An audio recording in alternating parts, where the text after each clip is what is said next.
people keep saying this. Everything we see, it's actually just a simulation. Well, I can't tell you if the entire universe is a holographic simulation.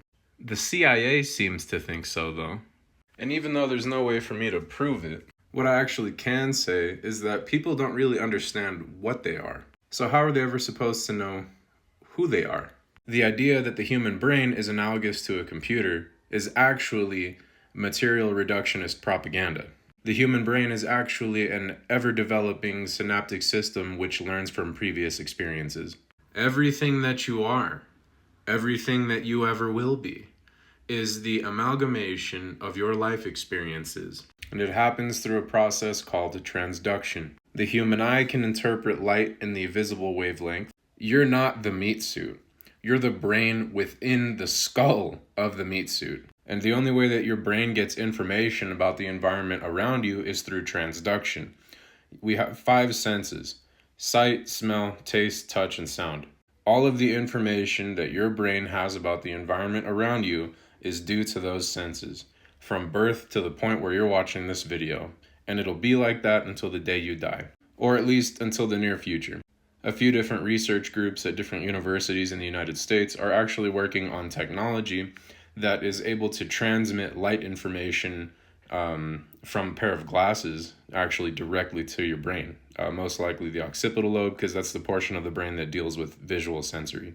But anyway, back to transduction. Since this gentleman used people who are visually impaired as an example to a counter argument, then let's go ahead and roll with that. The human eye is able to pick up light in the visible wavelength, which is actually the shortest part of the electromagnetic spectrum. It turns that electromagnetic radiation into something that the brain can understand through a process, once again, called transduction. People that are visually impaired still have a brain. There's just, for various reasons, their eyes just simply don't work. Be it that they were born that way, or an accident took place in their lifetime, or they just developed cataracts. It's extremely unfortunate and something that we wouldn't want to wish on our worst enemies.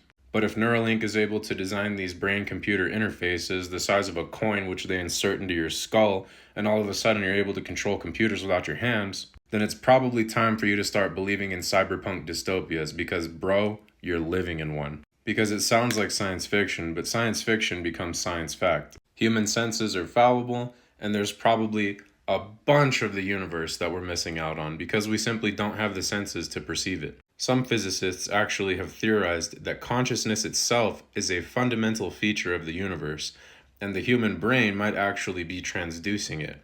And if you think that you're separate from all of this information that I just shared, realize that your brain simulates your reality.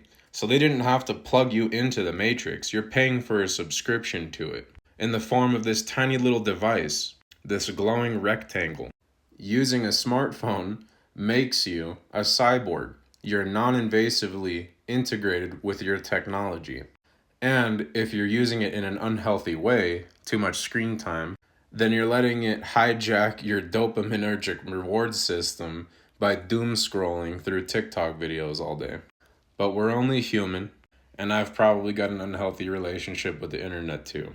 So no judgment, just don't forget to touch grass, wash your ass, and even though our microbiomes are being flooded with microplastics at this point, try to eat organically every once in a while.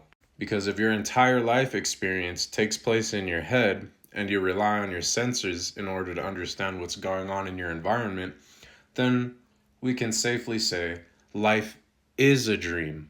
Connect with as many other temporary conscious organisms such as yourself as you can. We're only here for a limited amount of time. Technology is obviously one of my most favorite escapes as well. So take it from a recovering neckbeard.